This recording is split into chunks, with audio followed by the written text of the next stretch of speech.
अशी विनंती करतो की या गिनीज वर्ल्ड रेकॉर्डच्या निमित्ताने आपण आपलं भाषण करावं.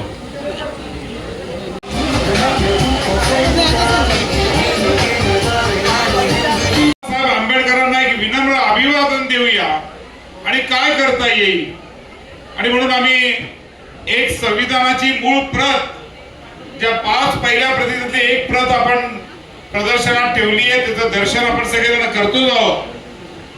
पण एक विश्व विक्रम करूया आणि पुणे पुस्तक महोत्सव आणि पुणे साहित्य महोत्सव, पुण्यातल्या पुस्तक प्रेमींसाठी अनेक उपक्रम राबवत आहे. दरवर्षी त्या वर्षाचा विशेष सन्मान आपण करत असतो.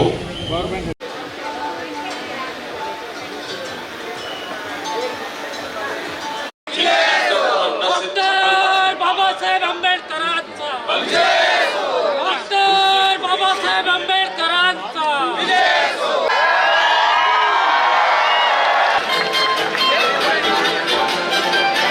सर्व मान्यवरांचं मनापासून स्वागत करतो. मी उपस्थितांना विनंती करतो, जोरदार टाळ्यांनी आपण सर्वांचं मनापासून स्वागत करूया.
पुणे पुस्तक महोत्सव हे केवळ एक इव्हेंट नाही, ही एक चळवळ आहे पुस्तकांची. आणि पुस्तकाच्या माध्यमातून काय काय करता येईल, हा आमचा पुस्तकातला आज 7वा गिनीज वर्ल्ड रेकॉर्ड झालेला आहे. म्हणजे पुस्तकाच्या दुनियेतले जगातले 7 विश्व विक्रम हे पुणे पुस्तक महोत्सवाच्या नावाने लिहिले गेलेले आहेत. आणि मला आज आनंद होतोय की ज्या भारतरत्न डॉक्टर बाबासाहेब आंबेडकरांनी घटना लिहिली, त्या घटनेला, त्या संविधानाला 75 वर्ष झाली.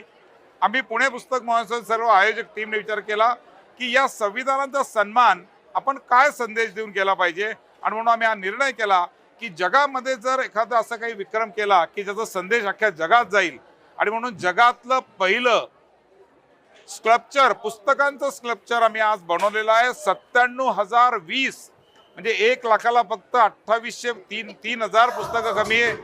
ही एवढी पुस्तकं आपण आज पुस्तकाचं आपण या ठिकाणी आज हे स्कल्पचर बनवलं आहे. जगातलं पुस्तकांचं 1 लाख पुस्तकांचं पहिलं स्कल्पचर आपण आज बनवलेलं आहे. मला अभिमान आहे की भारताच्या नावाने, भारताच्या संविधानाचं आज एक विश्व विक्रम, गिनीज वर्ल्ड रेकॉर्ड पण करतोय. मी मनापासून सर्व टीमचे अभिनंदन करतो आणि संविधानाला नमन करतो. एकतर पुणे पुस्तक महोत्सवात मी मगाशी म्हटल्याप्रमाणे सर्व स्तरावरची लोक येत आहेत. राजकारणी येत आहे, अभिनेते येत आहेत, उद्योजक येत आहे आणि सामान्य माणूस पण येतोय. आणि आतापर्यंत जवळजवळ माझ्या सगळी माहिती जी काढली, जवळजवळ 20 लाखापर्यंत पुस्तकांची विक्री झाली आहे. 6.5 लाखापेक्षा कालपर्यंत लोकांनी भेट दिलेली या सगळ्या विषयामध्ये. आणि त्यामुळे मला याचा अभिमान आहे की पुणेकरांनी पुणे पुस्तक महोत्सवाला एका महोत्सवाचं स्वरूप दिलेलं आहे. आणि त्यामुळे आज त्यातच गौतमी पाटील आली. गौतमी पाटील महाराष्ट्राला परिचित आहे, एक नृत्यांगना म्हणून सगळ्यांना परिचित आहे.